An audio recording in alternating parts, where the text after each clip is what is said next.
Mesdames et messieurs, bonjour ou bonsoir, selon l'heure à laquelle vous suivez votre émission Solange reçoit. Solange reçoit pour vous M. Alain Taï. Il est le président du conseil d'administration de la Fédération des consommateurs actifs de Côte d'Ivoire. M. Alain Taï, bonjour.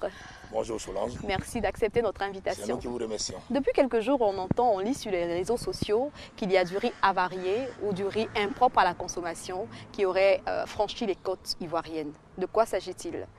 Effectivement, l'information est vraie parce que depuis 4 mois, un bateau d'origine indienne avec à son bord 22 000 tonnes de riz birmanien, c'est comme ça on appelait ça venant de la Birmanie, est venu d'abord au Togo depuis le mois de décembre 2018 et malheureusement les autorités togolaises ont refusé de faire débarquer le contenu de ce bateau parce qu'estimant que le riz que le bateau envoyé était de qualité impropre à la consommation.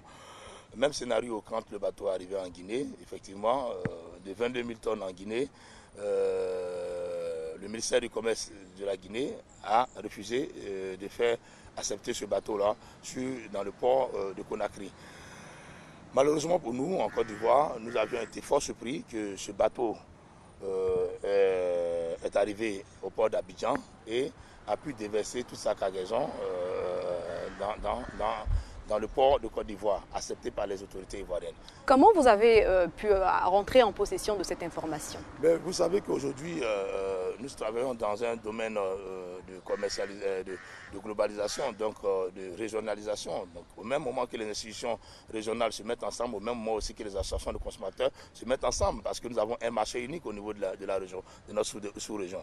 Donc c'est à partir des associations de consommateurs de Togo que nous avons eu l'information que la qualité de bateau en provenance du Togo avec à son bord du riz et que ce riz-là ne serait pas de bonne qualité pour la consommation humaine. Est-ce que toutes les structures chargées justement du contrôle sont informées de l'arrivée de ce riz en Côte d'Ivoire? Je pense que nous avons lancé la lettre, nous en tant qu'association de consommateurs, nous avons lancé la lettre et malheureusement, après que la lettre soit lancée, nous avons été fortement surpris que ce bateau-là puisse accoster dans le port d'Abidjan. Et il a fallu que nous fassions des déclarations de presse pour dire que ce bateau contient du riz qui n'est pas de bonne qualité comme certains pays l'ont déjà déclaré. Et donc c'est à partir de là que le ministère du Commerce, qui est notre ministère de tutelle en charge de réguler les marchés à l'intérieur de la Côte d'Ivoire, a décidé de nous convier à une rencontre le mardi avec le directeur général du port autonome d'Abidjan. Le mardi 19 mars. Le mardi 19 mars, bien sûr, avec le directeur du port autonome d'Abidjan, la commandante de douane du port autonome, la capitainerie, tous les agents du ministère du Commerce, c'est-à-dire le directeur du commerce intérieur et le directeur du commerce extérieur. Malheureusement, comme je l'ai dit, c'est une réalité. Nous sommes allés jusqu'à vérifier. Le bateau a déposé son riz et il est reparti. Et sur 22 000 tonnes que nous avons appris pour le port de Guinée, aujourd'hui, le port d'Abidjan nous dit que c'est 18 000 tonnes qu'ils ont réceptionnées. Donc il y a 4 000 tonnes qui, je ne sais pas où elles sont passées. Ça veut dire que les autorités ivoiriennes sont bien informées de l'arrivée de ce riz. Mais pourquoi vous donnez encore l'alerte? Quand un pays déclare que ce riz-là est impropre à sa consommation, nous sommes tous des pays africains, nous avons tous le même marché, nous avons pratiquement les mêmes normes en matière de consommation. Donc si le Togo déclare quelque chose d'impropre, je suis convaincu qu'il n'y aura pas vraiment grande différence pour que les critères soient les mêmes ici en Côte d'Ivoire. Justement, parlant de critères, qu'est-ce qu'on appelle riz impropre? Quels sont les critères qui rentrent en jeu pour connaître que ce riz est bon ou que ce riz n'est pas bon? Quelles sont les normes? Bon, je pense que la norme ici en vigueur, dans tous nos pays même, c'est les normes CODES. Le CODES qui est l'organe de normalisation au niveau international, qui comprend les 180 pays, qui fixe les règles en matière d'alimentation. Et donc, en ce qui concerne le riz, le CODES a une norme en matière pour le riz.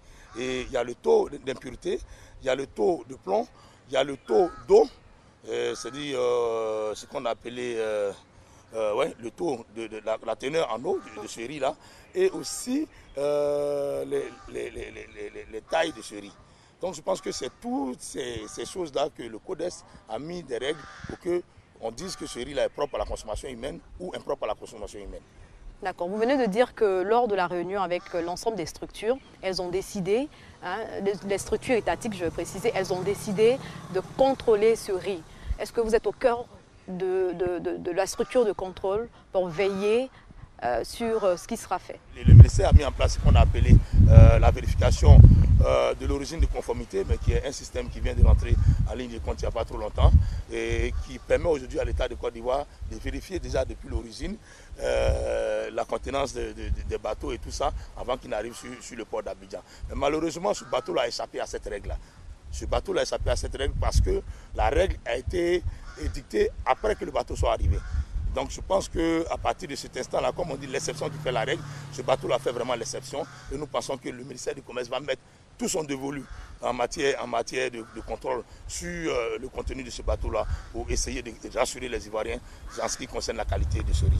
Nous, en tant que consommateurs, notre rôle, ce n'est pas de se substituer à l'État. Nous, notre rôle, c'est de la surveillance. Comment vous allez assurer cette surveillance du marché? Bien évidemment, la surveillance du marché, c'est d'abord de prendre les résultats de ces analyses-là, qui seront rendus publics. Bien sûr, j'ai fait confiance à nos autorités qui ont dit que dans 7 jours, effectivement, donc jusqu'au mardi prochain, on aura les résultats de l'analyse de ce riz-là.